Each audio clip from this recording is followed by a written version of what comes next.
What is the end goal of the European Union? And where is my voice in Brussels? I can answer it very clearly. The European Union is just, or it is, a cooperation of 28 sovereign states.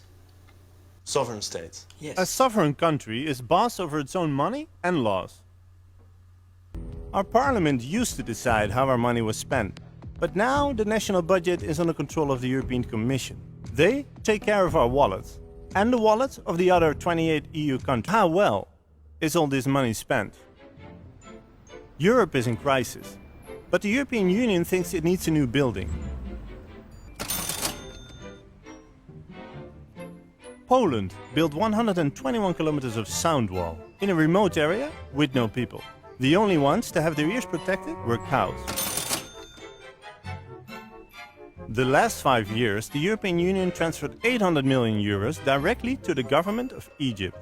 Reports now show that most of the money cannot be traced, and the promised better democracy and human rights are not established. Despite this, the EU neighborhood policy now promised an extra 5 billion euros for Egypt. I understand that some projects go wrong. That can happen. The Da Vinci project, part of the education program Lifelong Learning. What happened? Orders were illegally given to certain companies. Luckily, EU accountants are trying to find out about this corruption. And Brussels is very happy with these loyal detectives, right? This is Paul van Buitenen, a happy working accountant for the European Commission. Until he started to see something wrong in the Da Vinci project. You have official selection procedures, but you can also have secret agreements where you agree with among your people that certain candidates should get the money, and then you also agree how you have to dress that up so that it will match the selection criteria, so that on the face of it nothing is wrong and the selection process is going according to the rules. They said, oh, but this is nothing serious, or it's practice, or it's not, you do not see it the right way, or you are a bit too narrow-minded. Yeah. You must be more flexible because otherwise you cannot spend the money. So you decided to leave it at that and do no more investigation? I continued gathering material, but I didn't go to my hierarchy anymore. No.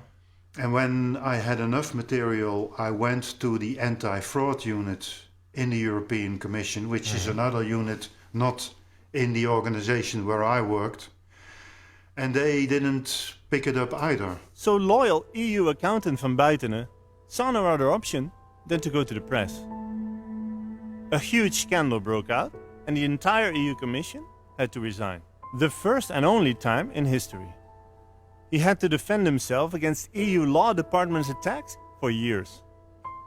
And while his fraud-committing EU colleagues continued enjoying their lives and European pensions, Van Buitenen didn't. Prosecuting whistleblowers. Operating in secrecy. Keeping documents away from us. The untransparency and secrecy of the European Union amazed me. Why does a great peace project need this? So I went on a search and found quite interesting things. Laws are made by the European Commission. These are 50,000 civil servants who are appointed and not elected. So we have a situation where the Parliament is given legislation and works out how it might be enacted, rather than normally a Parliament passes law and a civil service works out how it's enacted. Right. So the real power to make law and to build a body of law rests with people that we can't vote for and we can't remove. But these unappointed people need good ideas to come up with laws. Where do they get these ideas from? Lobbyists. How much easier is it to spend your money on one capital city than 27 across all 27 member states? So it makes far more sense. So this has become a big hub.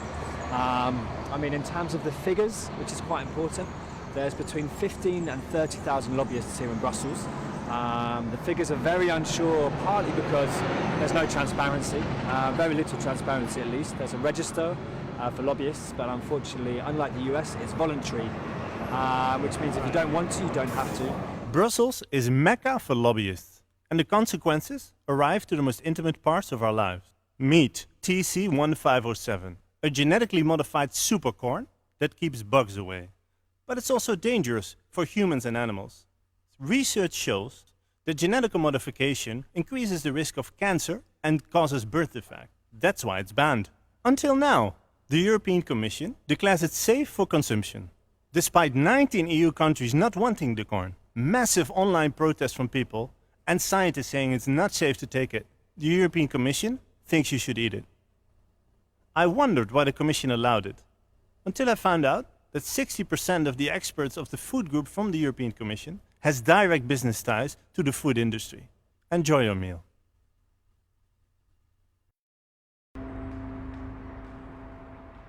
People have begun to question, why are we making decisions in favour of big business? Yeah. Why are we, giving tax breaks when actually people like me and you are suffering at home, are losing job, can't find housing? There's a complete mismatch between the interests of big business and the interests of normal people. I found it kind of ironic. Under the smoke of the European Union buildings lies one of the poorest neighborhoods in Europe. One of the densest populated areas, with almost 30% unemployment and mass illiteracy. For these people the dream feels far away. In Belgium, the deepest divided country of the European continent, that spent a record 541 days without government. Here lies the headquarters of the unification dream. A dream with at its core the original idea to favor big corporations. The European Parliament does have a good idea. It cannot make laws, it cannot appoint or elect the European Commission, it cannot inquire the European Commission, and many times it doesn't have access to secret documents. The Parliament is my place in Europe, but as we see, it doesn't always listen. It's kind of ironic, because we're the ones paying their salary. And not a bad one, I might add. I found a member of Parliament who agreed to be transparent about his salary. That's my paycheck. Let's see. Well, you can. This is basically what we get. That's, well, let's say 8,000. Like your salary, yeah. Yeah, that's the base salary, and we get our daily allowance. That's 300 euros. There was also like an extra of like 4,000 per month on expenses or something, or is that? Yeah, and it's meant basically for not having an office. You can use it, and you never have to explain where you spend it on. 766 members of Parliament get more than 3 million euros per month for office expenses. But there's more. Traveling is also paid. You get paid for for how long you travel and for basically the distance between the two. Right. But if you go by car, then you're hitting the jackpot. Working for the European Parliament gets you a monthly salary of 18,600 euros. Not a bad income, especially if you take into account that most of them hardly pay income tax, because they live in Brussels. Next to getting a royal salary, they receive money for a secretary, 21,000 euros per month. The European Parliament is on constant travel between Belgium and France. All Parliament members and 47 trucks of files travel more than 400 kilometers. Parliament members receive another 650 euros in cash. But of course, in the back of a limo you need to look good. So in the end of the month, a free EU haircut awaits them. We have an enormous car park. And they are free to use. They're free to use, yes, Right. for us as members of Parliament. There are drivers available. I decided to try it for myself. See if the drivers do drive you around.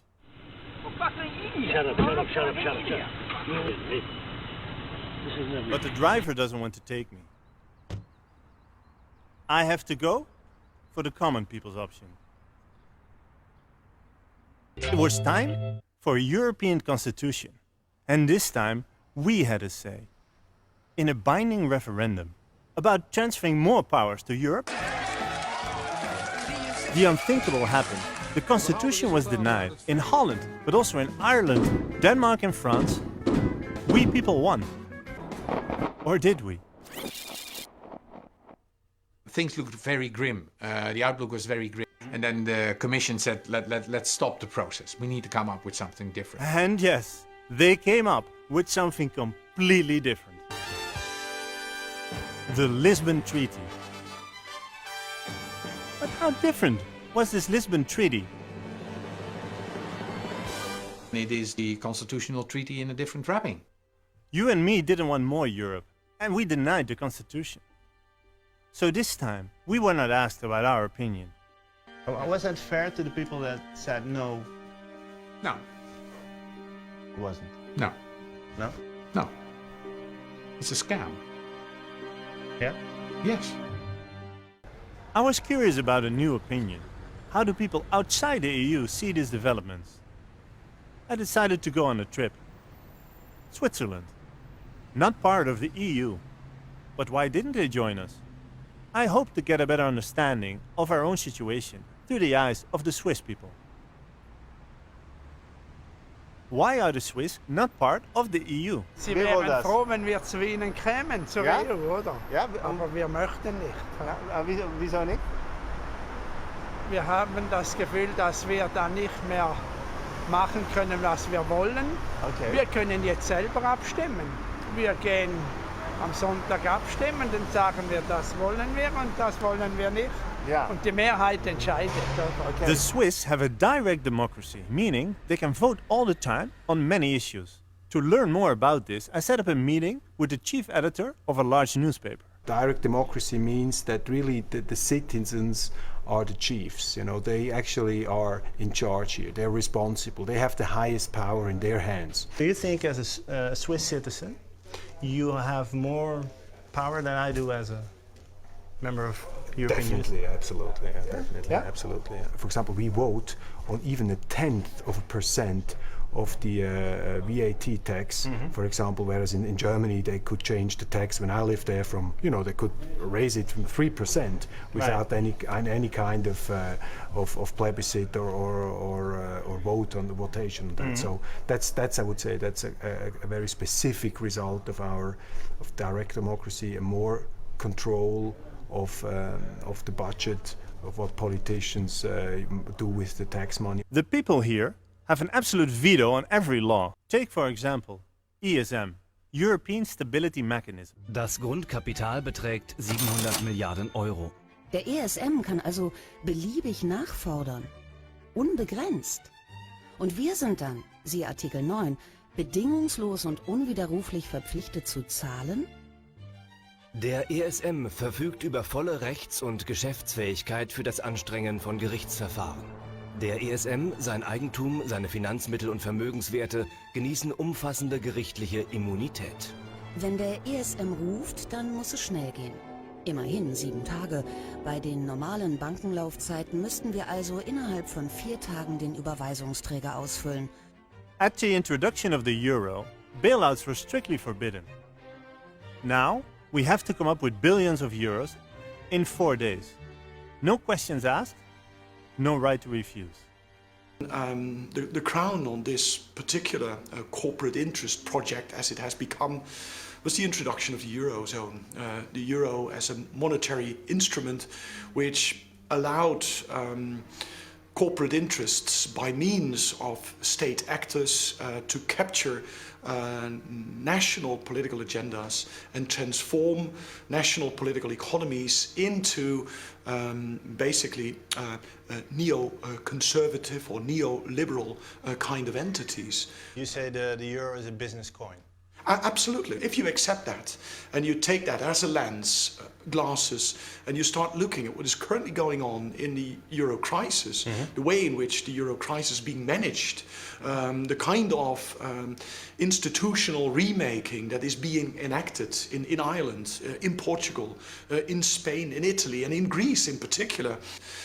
It is an erosion of social rights. Boundaries are being redrawn in order to serve again the interests of large corporations which want only one thing, and it is flexible labour markets, no taxation, and integrated markets. And that's basically what is currently being constructed on the back of the euro crisis.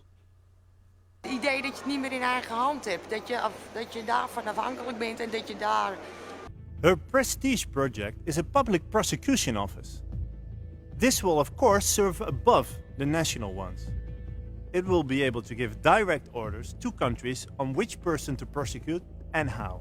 Also, the talks of a European army are getting more intense. A European public prosecution service and a European army. Should we want this? And aren't these normally parts of a sovereign country? We should never end up in a situation where the EU is eating up the member states. Are they eating up the member states right now?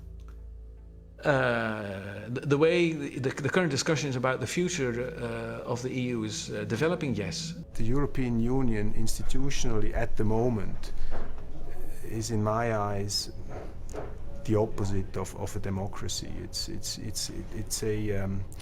a democracy without people. So if you don't live in a democracy anymore, what do we live in? A technocracy. It's a technocracy. What is a technocracy? A technocracy is a political entity in which collective decision making is no longer subject to democratic accountability.